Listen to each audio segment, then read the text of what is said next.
Napila na kuryente ang ilang customer ng Meralco na biglang tumaas ang kanilang bill ngayong Abril. Nagpaliwanag naman ang Meralco sa inirereklamong bill shock. Nakatutok si Darlene Kai.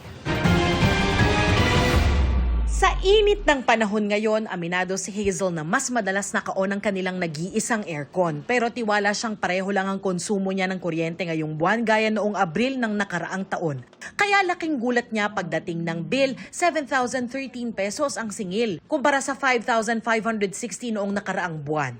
Alam ko naman na nagdagdag ako ng oras sa aircon, so expected na rin po yun. Pero mas mataas talaga siya, unlike last year.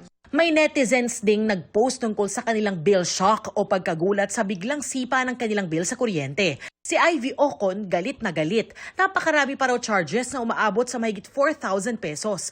Halos 1,000 pesos din daw ang tax. Paglilinaw ng Meralco, tumaas ng 53 centavos per kilowatt hour ang kanilang singil ngayong Abril, gaya ng una na nilang inanunsyo. Sabi ng Meralco, dahil ito sa paglaki ng generation charge na epekto ng mahinang piso kontra dolyar at hindi pa kasama ang epekto ng krisis sa langis bunsod ng gera sa Middle East. Tumaas yung presyo ng gas plant. So ito pinagkukunan natin ng supply, nag-reflect sila ng increase kasi bumaba din yung pera natin kumpara sa benchmark na US dollar. Natural din daw na tumaas ang bill tuwing tag-init dahil lumalakas din ang konsumo sa kuryente. Paliwanag ng Meralco, 55% ng bayarin sa kuryente ay generation charge o presyo ng kuryente na binibili nila sa power producers.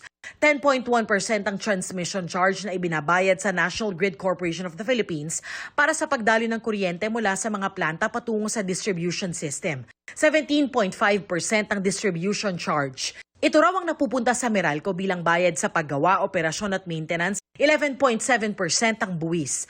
5.7% naman ang iba pang singil. Paglilinaw din ng Meralco, gobyerno ang nagtatakda at kumukuha ng pass-through charges at subsidies para sa senior citizens at 4-piece beneficiaries. Ang lifeline rate ay ang subsidiya na binibigay sa mga 4-piece yung qualify. Ayon sa Republic Act 11552, o yung expanded lifeline rate law, equivalent ito sa 1 centavo per kilowatt hour. Wala pang pagtaya kung magkakaroon ng pagbabago sa singil para sa Mayo. Pero inaasahang makaaapekto ang karagdagang 23 centavos refund para sa residential customers, pati pagbabago sa babayarang buwis.